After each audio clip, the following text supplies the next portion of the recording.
Hi everyone. Happy Mental Health Month. I'm Julian Pangandian, a registered guidance counselor, and welcome to the CCSD Cares podcast series with the theme Access to Services, Mental Health in the School.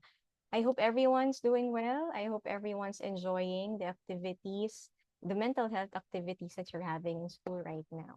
So, in this episode, we're diving into something that a lot of us struggle, but a lot of us struggle with, but don't always talk about. And that is asking for help. So let's be honest, no? Most of us have that kaya ko to mindset, no? We often push through even when already struggling, kahit na nahihirapan na tayo, pinipilit natin, hindi, kaya ko to mag-isa. But what if strength isn't about just doing it alone? What if real strength is knowing when to ask for help?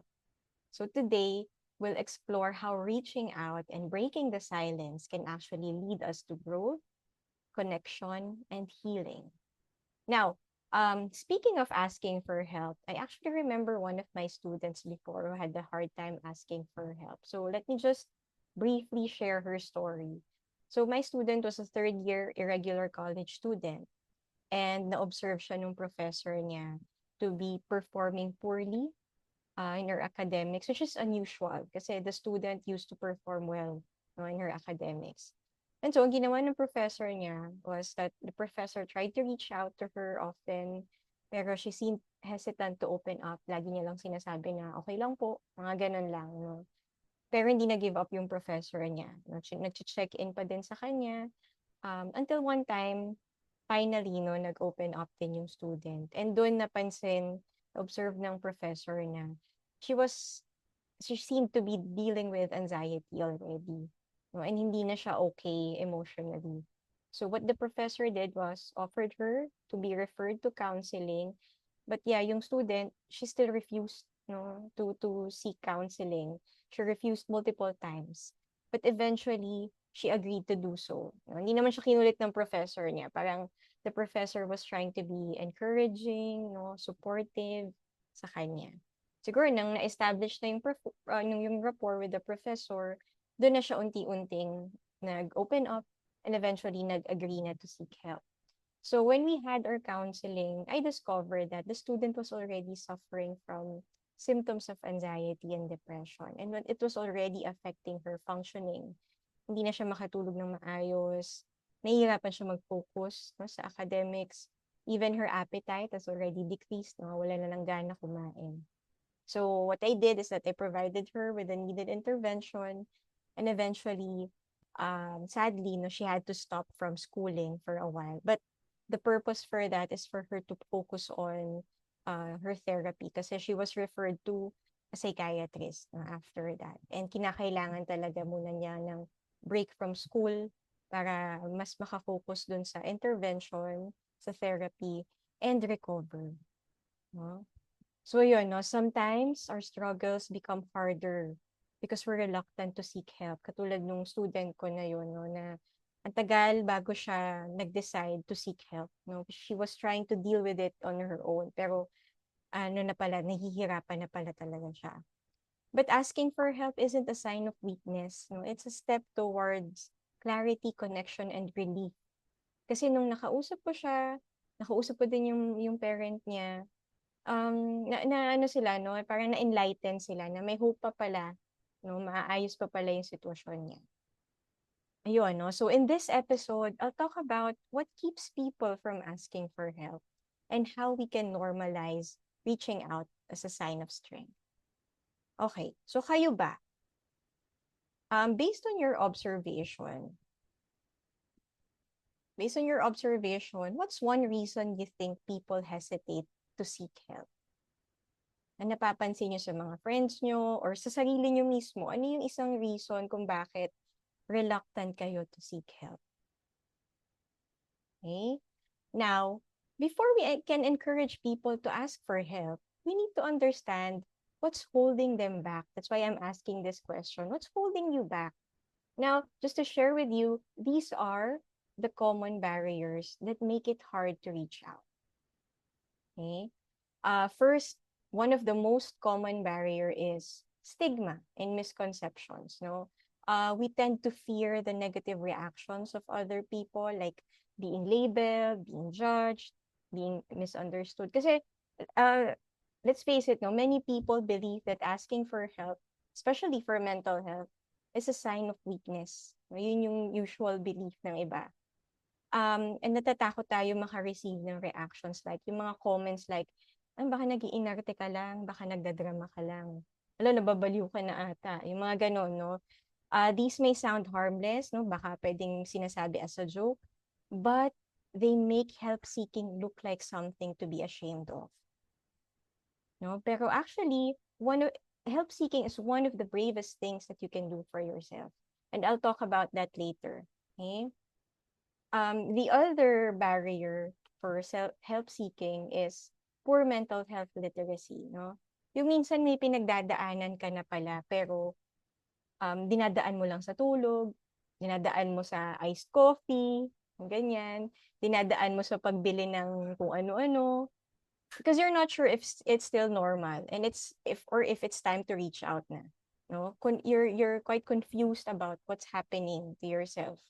So parang dinadaan mo na lang sa mga de-stressing activities, which is okay, no? Pero yung root yung underlying issues hindi talaga na-address. Now that could be poor mental health literacy, no? When we don't have enough knowledge to understand what's happening inside us.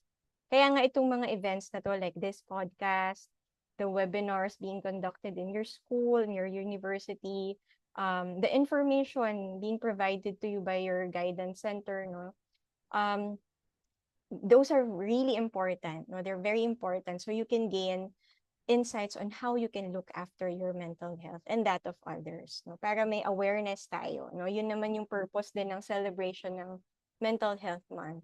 One of the purposes is to be aware about mental health, how we can take care of it, no? How we can address mental health issues. Okay? So maximize, no, yung mga ganitong activities. Marami kayong makukuhang insights that you can apply, no, to maintain your well-being and yung mga tao din sa paligid mo. The next barrier is preference for self-reliance. So many people believe that they should handle their problem on their own. No? Tayong mga Pinoy, di ba? We are known to be resilient, no? Mga ano natin, laban lang, no? It's good that we are resilient, but sometimes, no, it becomes a barrier. Kasi we'd rather tough it out than ask for help when we actually need it already. Because we don't want to seem weak or we don't want to burden other people. Pero seeking help actually helps you to stay strong longer. Minsan, ang tunay na matapang, marunong ding magsabi ng hindi ko na kaya mag-isa. And that's okay. That's us being humans. No? Hindi tayo laging strong. No? There will be times that we become vulnerable. No? At kinakailangan natin ng tulong ng ibang tao. Okay.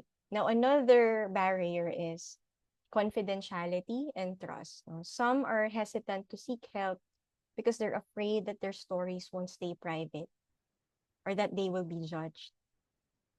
Help seeking only works when you feel safe and that your story will be respected. So when you're in counseling, when you attend counseling sessions, your stories are confidential. No? That's for sure. No? Ano namin yan, ethical standard namin yan. No?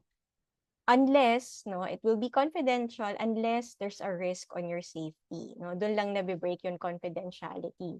Kasi kailangan may mag-monitor sa inyo and we have to prioritize your safety. Now with others, you may reach out if you have established a trusting relationship with that person and you feel safe with him or her. Kaya nga yung professor, yung story ko kanina, no, siguro at the start, no, hindi siya makapag-open up yung student kasi hindi pa niya ganun kakilala. Wala pang nabibuild na rapport between her and the professor. And so yung professor, tinry niyang mag-connect, no? Ni-make sure, parang binigyan niya ng safe space yung student. And since then, no, doon nag-open up yung student. Kasi siguro naramdaman niya na safe siya, no, doon sa professor. Okay? Now, another barrier is cultural and societal norms, no? In some cultures kasi, they're taught to stay strong. They're taught to keep problems within the family. Ayaw nilang napapahiya sa iba. Or they're taught to avoid talking about feelings openly. And merong mga ganitong families, no, sa culture natin, na yung dynamics nila, hindi nila openly na pag-uusapan yung problema ng isa't isa, yung mga sentiments nila. Parang nangyayari is pinapalipas lang. That happens, no? Also, for males, no, an example of cultural and societal norm ay yung notion ng masculinity. For males, they are expected to embody strength and resilience. Pero men are humans too, di ba? They can also get vulnerable at times. And we have to acknowledge and respect that. Okay? And the last barrier is hopelessness. When people feel overwhelmed for a long time, they may start to believe that nothing will help them anymore. Nawawala na sila ng pag-asa. Hindi nag-i-improve yung situation nila. But it's important to remember that just because you feel stuck doesn't mean there's no way out. Sometimes hope begins when you decide to talk to someone. I have counselees, recently na they would say na tagal kong nag-book ng counseling session pero lagi kong kina-cancel. Hindi ako tumutuloy kasi hesitant sila to seek help, no? Hindi nila alam paano magsasabi, baka mamaya malaman ng iba, malaman sa office, yung mga ganyan. They were really hesitant. Pero when they finally attended the session, na-realize, parang dun sila na enlighten. They felt relieved, no, after opening up. Kasi yung mga ibang ino-open up nila, yung mga childhood issues pa na hindi nare-resolve, and dun lang nila sa counseling session na open up, and they felt relieved after that. No? And dun nag-start yung hope nila na, maaayos pa pala tong problema ko. So there, no?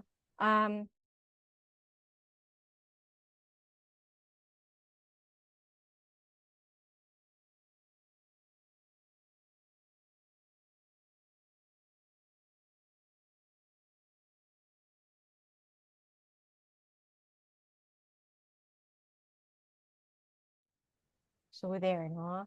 Um, so after hearing those barriers, it's easy to see why people choose to stay quiet. But what does it actually mean to seek help? No, let's define it first. Ano ba yung help-seeking behavior, which is our main topic in this podcast? No? Help-seeking behavior is actively seeking help from other people that involves discussing personal issues with one another, discussing personal issues with the person for support and to receive guidance. So that's what help seeking is all about. But what's in it for us? No? Why is it so important to seek help instead of handling everything alone? But ba kailangan natin i-share? Ba't ba kailangan natin magpatulong? Di ba pwedeng tayo na lang? Help-seeking behavior is actually a strength. It's a strength, no? Kasi it takes real courage to acknowledge that you're struggling and that you want to reach out. 'Di ba? Para aminin mo sa sarili mo na right now you are having a hard time coping on your own and that you're struggling, that you're vulnerable. That takes real courage. Kaya nga pag may mga clients ako na ang tagal nilang nag-decide bago magpa-counseling, I really commend their courage for attending the session. Yun, it's hard to be honest and say, I need help. But that honesty is bravery. Okay? And then it also shows your commitment to your well-being. Kasi taking that first step to seek help is actually an act of self-empowerment and commitment to your well-being because you're choosing to take care of yourself. All right? And then when you seek help, you also get to learn effective ways, no, to cope and develop your resilience. When you seek help, you don't just find solutions. You also learn new coping strategies to handle your challenges better in the future and discover healthier ways to manage stress, regulate your emotions, and make decisions. And that builds your resilience. Also, it allows you to receive appropriate support. No, it connects you to the right kind of support that you need. No, instead of guessing what to do, you get guidance from people who can help you understand your situation and respond in healthy ways. Just like my student, no, I was able to connect her with a psychiatrist kasi pharmacological intervention na yung kinakailangan niya. Okay? And hindi niya malalaman na kailangan niya noon unless nag-seek siya ng help. Okay? It also prevents mental health issues from worsening. Sometimes we wait until things get really bad before we ask for help, but the truth is, help seeking works best when done early. It prevents struggles from piling up and turning into something harder to handle. Minsan hinihintay pa natin, hindi pagka kaya ko pa, pero pagka hirap ng mag-function, hindi na makatulog, nag-isolate na, doon na naiisip na malala na, so maghingi na ako ng tulong. Pero mas mahirap nang i-handle yun, no? Pagka ganong stage na. So it's better to ask help early on. No? Pag nakikita mo na that you're struggling to cope on your own. No? So yeah, again, help seeking is a strength kasi ang dami niyang benefits on our well-being. It gives you enlightenment, no? It helps you to be more resilient, and it prevents mental health issues from worsening or from developing other mental health issues. So it's really something, no, na hindi dapat ikahiya. Okay? Because it takes courage to do it. Okay? Now, yes, there are many things that make it hard to reach out, but they're not they're not impossible to overcome. So how do we break those barriers and encourage each other to reach out when needed? First, we can encourage open conversations and normalize the experience of seeking support. No, let's normalize conversations about how we're really doing, not just okay lang. No, yung okay lang ako, ayos lang. Okay naman, no? Usually, yun yung mga sagot natin. But let's do honest check-ins. No? Pag kinamusta ka, nahihirapan ako ngayon sa academics ko kasi nakaka-overwhelm ang dami ngayon. No? Pwedeng ganun. No? Let's be honest. No? Describe how we really feel. Kasi when people see that it's safe to talk, they will realize that, okay, it's also safe to seek help. Kasi open siya about how she's feeling, or how he or she is feeling. Next is educate to reduce stigma, fear, and misunderstanding. A lot of stigma comes from not knowing. No? Hindi tayo aware. When people don't know much about mental health, they fill the gaps with assumptions. So they tend to assume na, hindi, wala lang to, okay lang ako, baka ngayon lang to, yung mga ganyan. But when we educate ourselves, like for example, listening to this podcast, attending talks, reading, even listening to others' experiences, we can start to see that mental health struggles are real, they are valid, and they are common. So educating yourself, no, with different resources is very important. No, para alam natin kung kailan natin kailangan na ng tulong. Okay? By the way, kailan natin kailangan ng tulong? How will I know that hindi ko na kaya mag-isa? No? Sabi ko nga kanina, no, hindi mo naman kailangan hintayin lumala pa. No? When you're having a difficulty figuring out how to handle your concern, then it's okay to ask for help. Kung nahihirapan ka ng iproseso yung thoughts mo about your situation, nahihirapan ka ng i-manage your emotions mo, nahihirapan ka mag-function na, you may ask for help. May mga problems din naman kasi na we can really handle on our own, but may mga problems na nahihirapan talaga tayo. And in those cases, it's okay to ask for help. It's okay to admit that we're not doing okay and seek help. Okay? Another thing, no, to break the barrier is avoid stigmatizing language like crazy, psycho ka, tamad ka lang, freeloader ka, baka may topa ka. No? Kasi yung mga nakakarinig tayo ng mga comments na to, they make it harder for us to open up. So let's choose kinder words, no, to create safe space. No? Huwag nating i-label agad yung tao. Let's try to understand their experience, no? And describe, empathize with them. Speaking of empathizing, another way to break the barrier is fostering a culture of support and compassion. It's how do we do that? We listen without judgment. No? Pakinggan muna natin sila. Pag may lumapit sa inyo, listen to them. When you listen actively with suspending your judgments and just trying to picture or trying to put yourself in their shoes, no? Empathizing with them. And then showing kindness, no? Speaking kind words din, no? Be careful with with our comments. And then checking in on that person, siguro pag tapos niya magkwento sa'yo, after ilang days, kamustahin mo, kamusta ka na, no? Kasi yung simple kamusta, that can already make someone feel that they're not alone.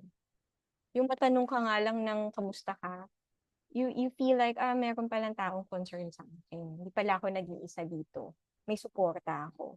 Hindi naman kailangan i-resolve mo agad yung issue niya.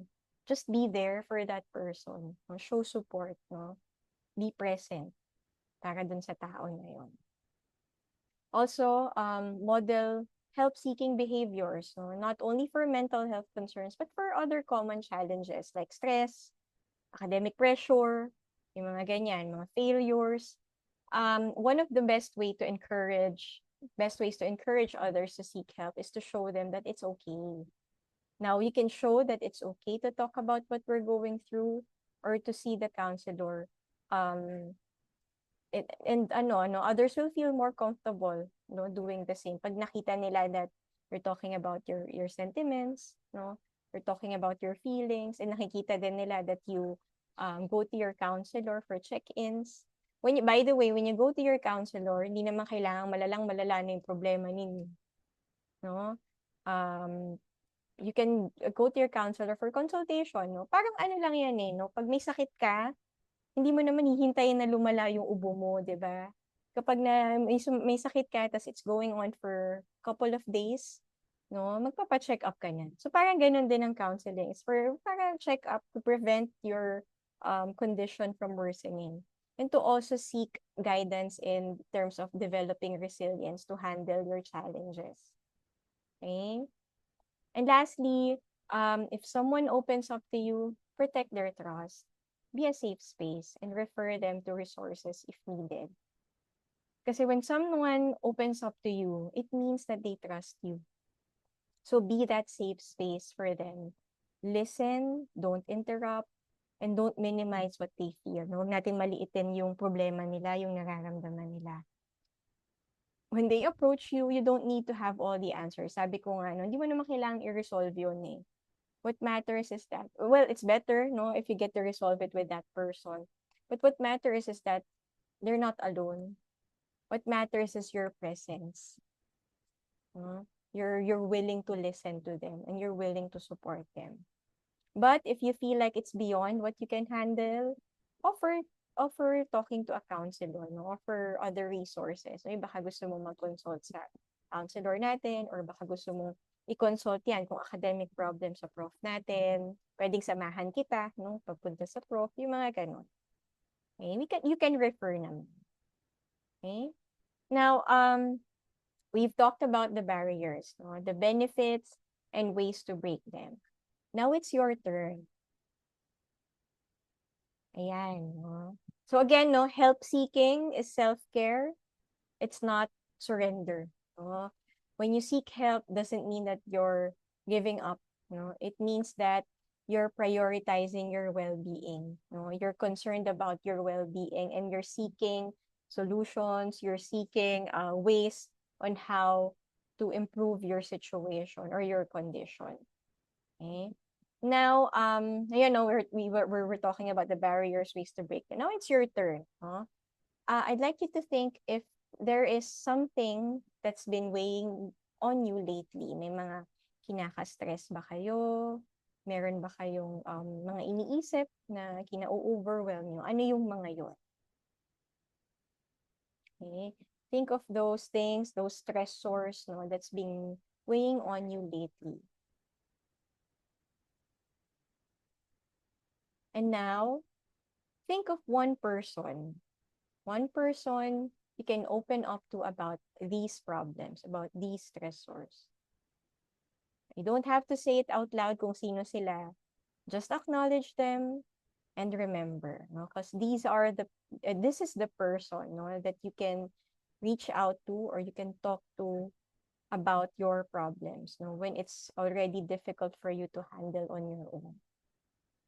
And remember that it's okay to not be okay and seek help. Okay? So now, before we end, I'd like to leave you with this quote. Healing takes time, and asking for help is a courageous step. It's always a form of courage, no? Asking for help is a form of courage. It's choosing to take care of yourself. So the next time you feel like struggling, don't carry it alone. Reach out and take that small, powerful step towards healing. Thank you very much, everyone, and have a great day.